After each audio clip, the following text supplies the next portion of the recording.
Interroger quelques militants socialistes.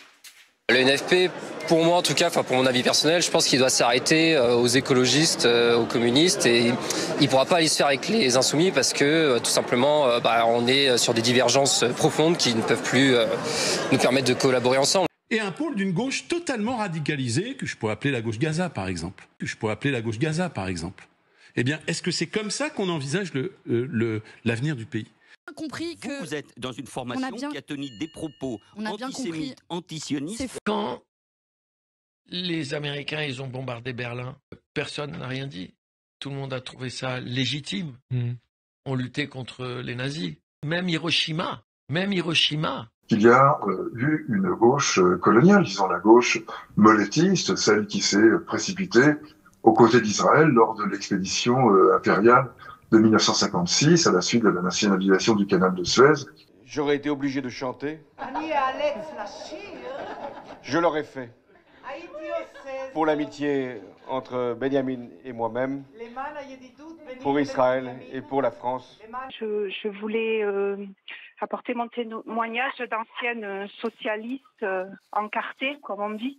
Je voudrais savoir pour quel plat de lentilles Olivier Faure a jeté ses idéaux de gauche au ruisseau. Pour quel mot susurré par François Hollande il a décidé d'abandonner la raison pour la folie. Les discours contre Israël et contre les Juifs dans notre pays à l'incitation à la haine. Il a brandi un drapeau palestinien à l'Assemblée nationale. C'est une affiche antisémite. Mais bien sûr que non. C'est une affiche antisémite. Si les Gazaouis sont d'accord avec le Hamas, s'ils sont d'accord, alors il n'y a pas de dommages collatéraux. Vous comprenez ? Il n'y a pas, ça n'existe pas. Le président, les socialistes voteront contre cet amendement de suppression. Nous avons exprimé notre préférence pour la résolution qui arrivera ensuite, celle proposée par le groupe écologiste dont nous partageons la rédaction. Mais toutefois, nous ne souhaitons pas supprimer cette résolution proposée par le groupe insoumis. J'aurais toujours trouvé un chant d'amour pour Israël et pour ses dirigeants. On a passé une très belle soirée, inoubliable. Que la France sans les Juifs ne serait plus la France. Il est essentiel, il est vital, il est existentiel. Si les Français juifs partent de notre pays, nous perdons une grande partie de ce que nous sommes. Le judaïsme fait partie évidemment de l'âme de notre pays. On a affaire à des sauvages et qui ont dévoilé leur vrai visage. Là, il n'y a plus de doute sur la question. Lorsqu'il s'est agi donc d'attaquer l'Égypte de Nasser, qui avait eu le front de nationaliser le canal. Eh bien, la gauche socialiste qui était à l'époque au pouvoir s'est précipitée aux côtés d'Israël, avec d'ailleurs les Britanniques.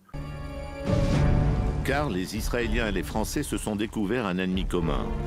Le président Gamal Abdel Nasser, qui vient de nationaliser le canal de Suez. Ensemble, ils vont élaborer un plan de guerre dans cette discrète villa de la banlieue parisienne.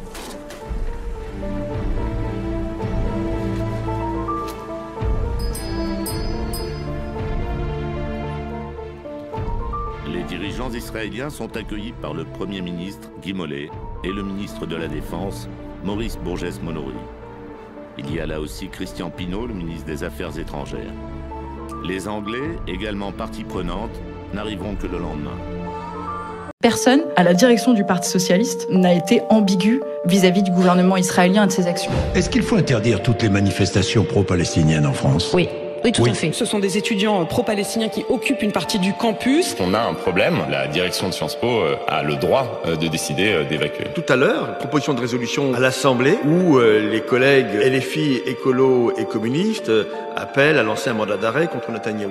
Les socialistes n'ont pas signé cette proposition de résolution. Et heureusement, je ne suis pas de cette gauche. Ça ne peut pas être le même hommage. Il y a les victimes du terrorisme et les victimes de guerre. Victimes collatérales, vous êtes dans une guerre, vous êtes victime collatérale. Ce n'est pas de même nature. Ce ne sont pas des victimes de même nature. Ça me paraît tout à fait évident. Est-ce que ça doit être le même hommage qu'un hommage à des victimes de terrorisme? Je ne le crois pas non plus. Au début de la guerre en Ukraine, on a fermé RT France, Russia Today. Aujourd'hui, est-ce que la question se pose pas aussi de fermer par exemple i24 News? Israël, c'est une démocratie. Oui. Et on entend des discours d'appel à la haine, on entend des discours racistes sur i24 News. RT était une chaîne de propagande d'une... propagande quand même. Oui. Bah oui. Oui, c'est ça le truc. Bah oui, c'est de la... C'est Aurore. C'est de la propagande quand même. Oui, mais tu peux pas... Enfin, c'est pas... On entend des horreurs sur cette chaîne.